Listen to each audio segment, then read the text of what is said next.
Oh, what's up, everyone? It's time for another episode of the Boring Real Estate Show. It's really, really boring, really, really boring. It's a really boring show. I think the accent comes out a little bit more when you're on stage. Would you agree with that? It comes out when I go, Am I going to get that a ton? Just bad dad joke. my accent comes out. I think so. Stage. When you're on stage, or like when there's a little bit of nerve. When am I on stage? Dude, you have like a massive live following on the Boring Show, don't you? There's at least 3 people on here now. That's what I'm saying, dude. Yeah. Do you like my outfit today? How do you get more people? How do you get more people to follow you? Like, what do? You wear grandma sweaters. This is a cardigan from Target. Look at it. Dude, you know our track record. Look. But this is also from this one. This shirt is also from Target. Killing it today. I was trying to think to myself, how could I make it more boring? Not just the content. How could it be more boring? So I decided about Target clothes, Mr. Rogers coming through. I don't know, that burgundy shirt is kind of bougie. It looks a little bougie. It's yeah. It could pass as like an Armani exchange. Not regular Armani, the ones that are given back. Is that what that is? An exchange place for Armani? I don't know, man. That's so out of my wheelhouse. Everything's out of my wheelhouse. You silly goose. Well, everyone, today we're joined by Mikey Mo. Mikey Mo. His real name's Michael Moghaddam. Moghaddam. Like got him, you got him, Moghaddam. You should have that on your business card.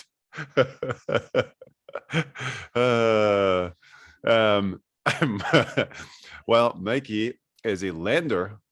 Are you just a lender? Is that fair to say? I feel like you're more. Just a lender. Nothing special. Yeah, nothing special. That's true. But you are with Move Mortgage. Move Mortgage. How's that going? Home base is Colorado. We've been in business for about 4 years. We're licensed in 8 other states, but that's about it, man. What states? California. Are you putting me on the spot right now? Yep. Okay. California, Colorado, Texas, Florida, Arizona, North Carolina, Idaho, Texas. Oh, did you say Texas already? Pretty sure I said Texas twice. Yeah, one other one that doesn't matter as much. One other one that doesn't matter as much. Well, that's cool, man. Everything good?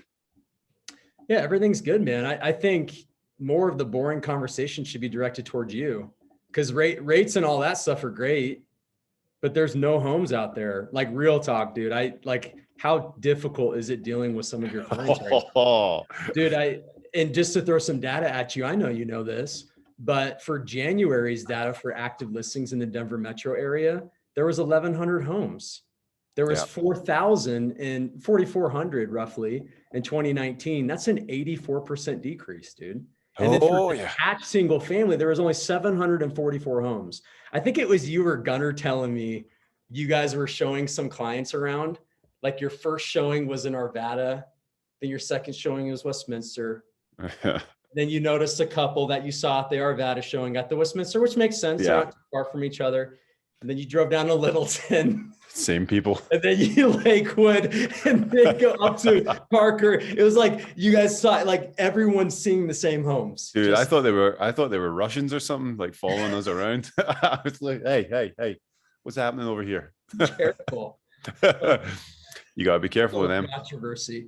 Oh yeah. But yeah, dude, it's wild, man. We just had our team meeting there, and it's just everyone's the same.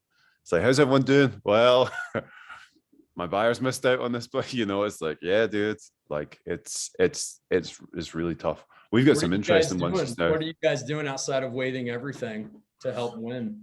Well, honestly, I do things like I pull up homes that have been on the market. Like, honestly, the biggest one for me is like all the like the kind of whitewashed, like IKEA, like staged houses go like that, you know, because everyone just wants the move-in ready. Yeah. So I'll look at the ones that are kind of left over, that were kind of left behind, you know, and everyone thinks, well, they'll get scooped up too, but it's not really, because when you work with buyers, you go see, like, say you see 4 or 5 homes, there's one that they're like, oh, this is it, this is our home, let's do it, let's throw everything at it. And they don't consider backups because they're so emotionally involved in this one house. So what you'll find is that there's 1 or 2 houses that got left behind on the market, and they're great houses. They might need like a little bit of paint, a little bit of this or that. But that's the ones that's like, hey, let's go and get this, because you can get it for market value or even a little bit under. So we've been having success. TLC, yeah, you feel like those ones are being left behind a little bit. Yeah, just because, and it's not anything to do with the house. It's just like in their competition, there was one that was a little bit better, but everyone threw so much of that one, so much energy, so much attention. The buyers didn't want to talk about anything else, that this one just kind of sat there. So it's happened a couple. It doesn't happen every time, but it's definitely, you know, it's definitely worth checking after the weekend what's still on the market, and just calling and be like, hey, is this going under contract or not? And if it's not, then get out there on Wednesday and go and check it out. I mean, from our side of things, it's the time to buy. Rates are great, lower than ever. But from your side of things, man, that's where, like, how are you encouraging clients to waive a lot of rights on the real estate contract? You know, and are you guys doing that? I know some of the teams we work with, inspections being waived, just limited to things that are structural. Yeah. In some cases, it's full gap. In some cases, they're waiving loan term. Like, they're this, that, and the other. Yeah. It's a tough conversation, because the definition of the job is, you know, we have a fiduciary responsibility for them, you know. So are you looking out for their best interests if you tell them to waive the inspection? I don't think so. Are you looking out for their best interest to go 100,000 over asking? I don't think so.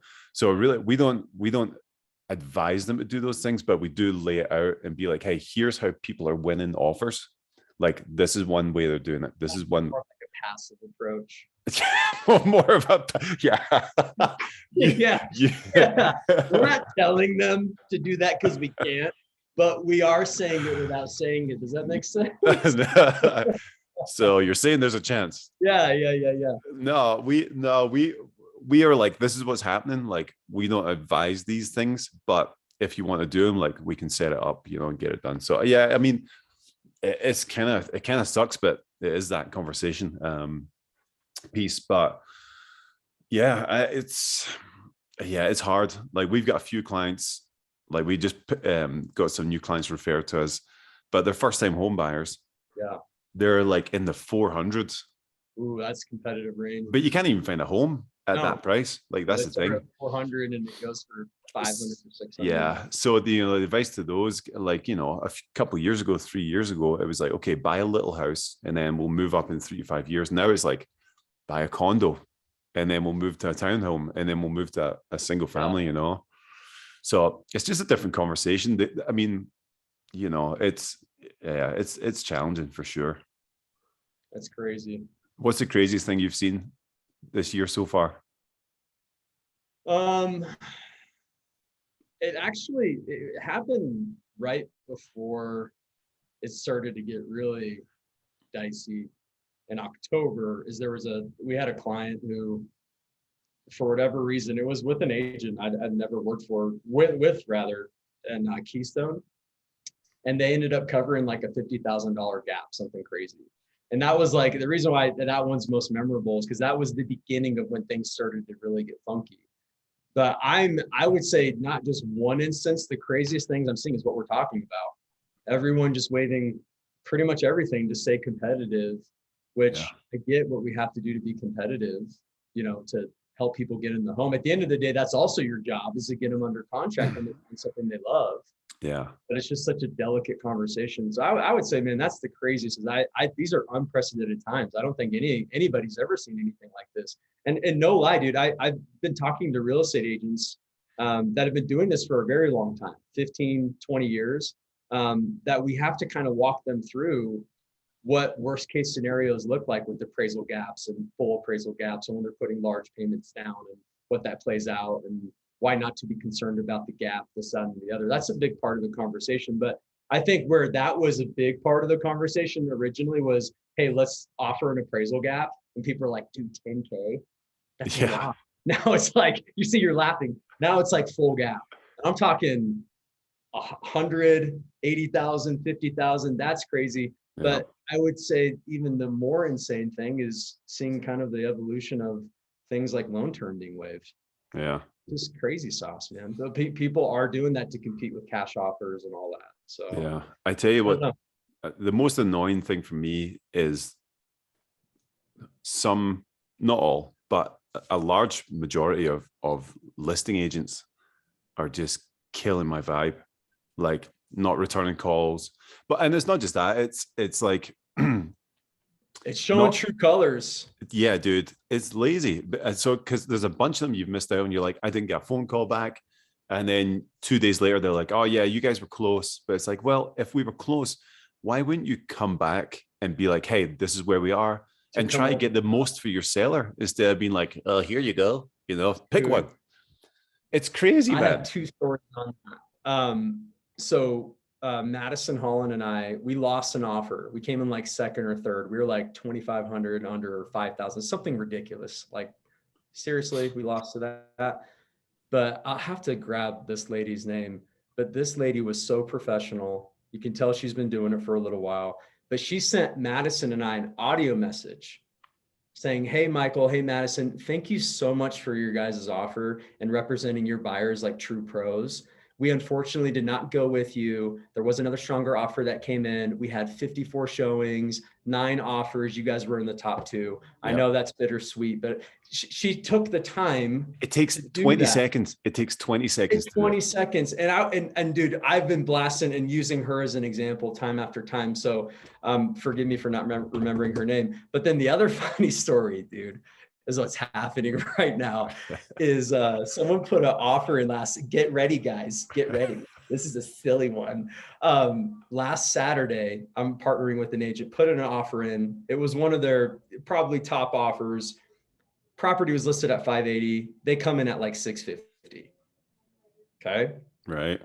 So as he submits the offer, I call the listing agent to do the whole spiel on all the prep work we've done to ensure a smooth closing. That long story short, I get the voicemail for the agent, and this is what the agent says on the voicemail. You ready for this?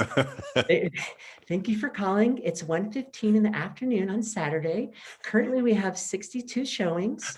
We have 15 offers, and our highest offer as of 1:14 and 37 seconds is actually at 680, and it was our offer. Was giving an update where the highest offer was through the weekend. So it's like, gosh, how do you like? It's such a tough game to play. Is like, what a strategy, what approach do you take from an art standpoint to win an offer? But that's the kind of funky stuff happening right now, man, is people just like, oh yeah, I'll just leave a voicemail, let everyone know where we're at. And then offers will just keep coming in, which is insane. Oh, it's brutal. It's absolutely brutal. You know what I also love is, you know how you were talking about, like, you know what I love? The listing agent. My wife. Mackenzie is about to make them. I'm live with Mikey. Oh, hi. Oh, you're on the board. Hey. How's it going? Look who it is, everyone. Yeah, how are you? Look at that good. hair. I'm good. Put it on that guy.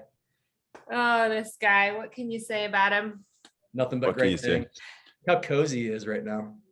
I know. Very cozy. Well, this is the boring real estate show, so. Oh. You know. Oh, are you live right now? Yeah. Oh. Yeah, we got, I think there's 2.5 listeners. Well, cool. 2.5 listeners. Good to see ya.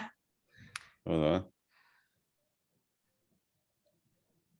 Dang it. You and your noises. I'm off to do some real life boring real estate work and go do some showings. All right. So come on there. Good to see you, Mikey. Good to see you. Have a good day. Bye-bye now. Bye-bye now. But you know how, yep. So speaking about being passive, I love it when you were like, yeah, like, dude, listing agents, man, just freaking lazy, you know, and like, aren't you a listing agent half the time? Yeah, but I get back. I build spreadsheets. I build spreadsheets for people. Like, that's what I do. I get all the offers.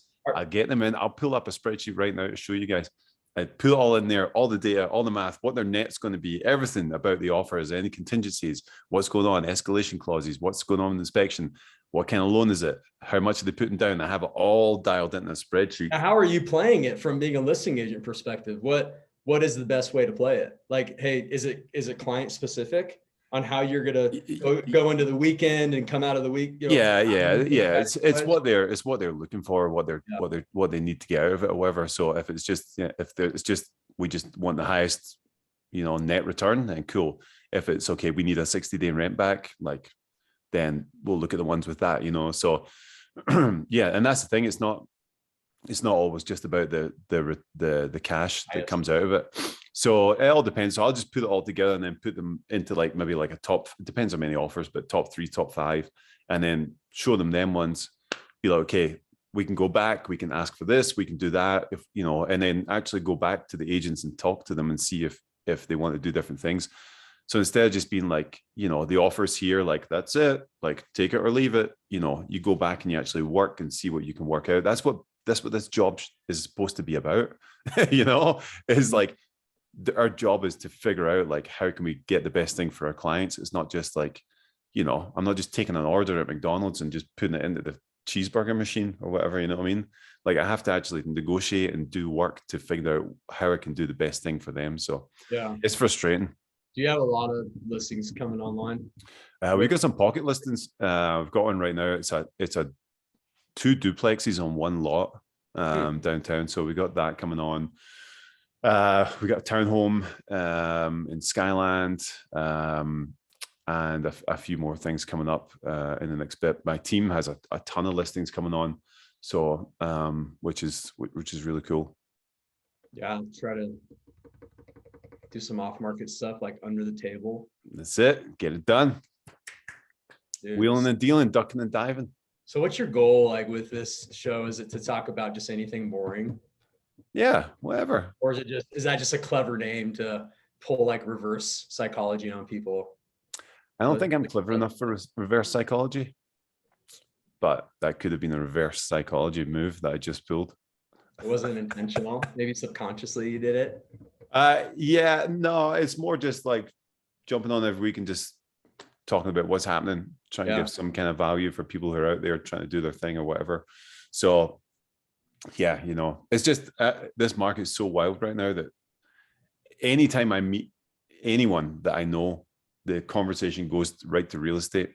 Yeah. So it's more like, okay, get this information out proactively instead of having to stop and target and speak for 45 minutes to someone about how many offers they've lost recently or whatever, You guys live close to a Target? Yeah, dude, it's right there. It's like, oh, it's the best. The magic sauce. It's the best. Oh, here, question for you, right? Morally. You're in Target with the kids. Right? Trying to figure it out. Mistake number 1, in Target with the kids. Right. Nightmare. I'm hungry. Like that kind of shaky hungry that you get sometimes, kids are hungry too. There's hot chicken right there, chicken tenders. I'm going to grab them. I'm going to open them. We're going to eat them as we walk around Target. And then when we get to the chicken. Oh, you do that from the get-go? Like, then when we get immediately walking in and grabbing a bite. The chicken, and then going for a walk around Target, then taking the box, the empty box, and dinging it and paying for it. All good, right? Yeah. Yeah. I don't do that from the beginning. So a couple different things happening here. We will do like the coffee shop in there. And then there are studies that show that you're going to spend X amount of more dollars, something crazy like 20% more. If you're walking around with coffee, you have that feeling, you feel comfortable. You're in your cozy little sweater, shopping around, going aisle by aisle. That's why they put all those coffee shops in grocery stores now. Is that right? We don't do that. That to me is atypical. Hey, we get there, we buy food. That's a Louis Gall thing. We do, like, we have to have the reward. That's the reward for the girls of like, hey, you have to listen, you got to be good. And then if we're at Costco or something, then you'll get a slice of pizza or a sundae, right, churro or whatever it's going to be. No, this is more like, hey, get this food in you. We're going to be here for a while, like I like that. I haven't thought of it. Anyway, someone was saying the other day that like, no, that's like stealing. It's like, no, it's not. because I'm paying for it at the end. It's just, I'm still paying for it. I'm just eating it first. Oh, so I misunderstood. This isn't even at the marketplace. You're not buying it. You're like walking around opening it. Dude, that's something my dad would do. Yeah. That's such a foreigner thing. That's such a foreigner thing. Yeah, but he's going to pay for it. He's like, yeah, I'm going to pay for this. I'm not walking out the theater without paying for it. Jeremy, do you pay? Always. I always pay. Ask Mackenzie. She's there 60% of the time. But like, yeah. They have really good chicken tenders. I love them. They're really tasty. Dude, that's try it. Just walking down the aisle, just popping open drink. I don't think there's anything wrong with that. I mean, it's just it is a little strange behaviorally. I feel what you're saying. Like, you're an honest guy, right? You're good at pay for it. But I think if everyone was doing that, there'd be a lot of, like what Jeremy was calling. Can you imagine everyone walking around the grocery store eating stuff? Yeah. Playing video games. Ice cream. Yeah, riding the bikes. Just going around on the bicycles. That gets me, man. That's maybe one or two people doing it, but man, I'm curious now. What makes you think? Try it. Next time you're in there, give it a try. You think you can do that? Yeah, give it a try. Yeah. I tell you, it enhances the experience because, like, you know, Mackenzie's like, all right, we need to go to Target. I'm like, all right, we're going to be in here for a good half hour, 40 minutes maybe, if we're doing a shop, you know. You must be really hungry or thirsty, dude. I just need something to do. I need something to do, you know, in Target. I can't handle that place. Anyway. I like that, man. I'm interested. I'm intrigued. Yeah, maybe next week I'll do the show from Target, walking around. Yeah, let's see how many looks you get. Yeah, eating chicken. Walking around with an ice cream Snickers bar, just housing it. That's what I'm going to do. Next week, I'm going to do a top real estate tip live from Target while eating chicken. And then I'm going to show you paying for it at the end. That's what I'm going to do. So what chicken are you grabbing? It's like chicken tenders. It's like, you know, they're like strips of chicken. Where are these chickens? On the left. If you walk in, you go left. There's like a hot counter. You're just grabbing. No one's serving it to you. It's self-serve. You take them, and then you know, you do whatever. It's not like I'm grabbing a full rotisserie chicken and, like, you know what I mean, eating it on the, like, pulling it apart and walking. That's what I'm imagining. I don't know. No. It's like chicken fingers, you know. Okay. Yeah. Easy. Yeah. Yeah. Yeah. Just grubbing. No big deal. Chopping and grubbing. But we do digress, obviously. No, I like that. This is way more boring than what we were talking about earlier. Yeah. The view count's like, all right, see you guys. How many views do you have now? Oh, I don't know, at least 6. Ooh. So, dude, hell yeah. That's where it all starts, man. We're doing it, guys. We're really doing it. You're doing it, Peter. What's this shark behind you? What does that say? Yeah. Calm under pressure. Oh. Yeah, calm under pressure. I like it. Yeah. I like it. That's good. What you got going on today? You got loans coming out of the bazoo. How is what is that's our challenge, is a lot of what your challenge is shared. You have a lot of people who want to buy a home.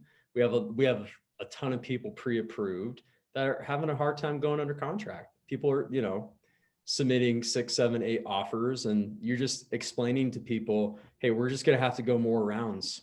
You know, typical match is 5 rounds. We're going to have to go 10 rounds. You know, that's just what the game has changed a little bit. We have to have some endurance. You're going to get fatigue. You're going to lose some offers. We're going to be doing different things and strategies as far as how to win those, but there's a lot of buyer fatigue out there. And I would even say agent fatigue. You know? Yeah. Dude, how much of a grind is it showing how many homes? Well, I was just texting a client earlier. We're going to go and see some homes this afternoon. And she, you know, they're at their limit, like their threshold. They saw a home at that price. Mm-hmm. So it's like, hey, you know, you're not going to get that one, you know. But it's a strange conversation because, you know, it's like 500, right? 500,000. The home is priced at 500,000, and it's nice, like it's been remodeled, all that good stuff, right? Yeah. So the conversation is like, okay, there's not too much point going to see this house because it's going to go for at least 540, probably, you know. Yeah, 640. But she's new in the market, so she's like, well, I don't understand. It's fine, you know. So that conversation is like, well, it's challenging. So if your budget is 500, you know, Don't be looking for 500. Yeah, you won't be looking in like 460, 470, you know. Yeah. Because everything's going at like what, criteria changes for sure. Yeah, everything's going about what, 4% above, 6% above, something like that, maybe. Much more than that in that price range. You're looking at like 20%, dude. Yeah. Yeah. So challenging times, but it's all about the education piece, you know. I think that's something that you do really well, is always getting on phone with buyers and stuff and talking about what's happening. That was a shameless plug for Mikey there. That was really bad. That was good. Yeah. Just educate. We're just here to educate. Yeah. Professor. How are you liking EXP? It's great. Yeah. Yeah. Best thing ever. Feel like you're getting a lot of mentorship as well as plugged into a company and people that invest in you and all that good stuff. Yeah, everything, you know. We have private calls, mentorship calls, team calls all week, meetings and trainings. We have like over 600 paid employees who do all the tech support, everything like that for us. And there's like 60 hours of training a week you can jump into if you want. A lot of private calls. A lot of private calls with big hitters. So like our group, especially because Mike, my business partner, he's pretty heavily connected. So like last week he had on now I'm going to forget his name, but he's like a big hitter in the you know, personal development space, all that stuff, you know.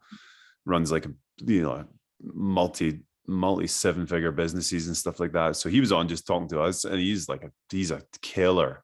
So that was great, man. All that's, you know, just really, really good. Now we have like, happy for you, bro. It's big time. Yeah, it's great, man. But now I have a team of like 36 agents now.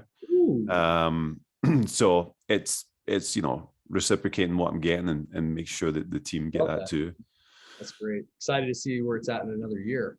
Like next year when I'm on this, we'll schedule this a year from now. Yeah. And we're gonna have like 12 listeners. And you're gonna have like double everything. Yeah, exactly. Double everything. What are some of the buzzwords at EXP? Like what is everyone saying? Is it like big hitter a big buzzword? They're like, yeah, man, I'm just trying to be a big hitter, man. Oh, I don't know. I think that's maybe real estate in general is kind of gross. Dude, you know what? I need to see if I can pull up a video here that Madison sent me. Madison Holland. It is hilarious. I wonder if I can share my screen. Hold on, let me pull up.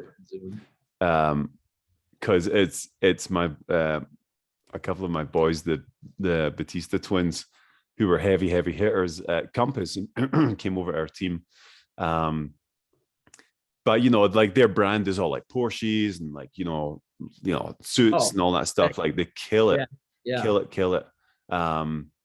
And you know, they have like just cool videos of them like getting out of Porsches and stuff. It's awesome. Like I love those guys. They're super cool. You gotta love it. You gotta respect that. Oh, well, that's their brand. I mean, they're luxury agents, you know. Yeah. It's not who I am. I'm, you know, I work with families and homies, you know. Yeah. Where is it? Let's see if I can find this video here.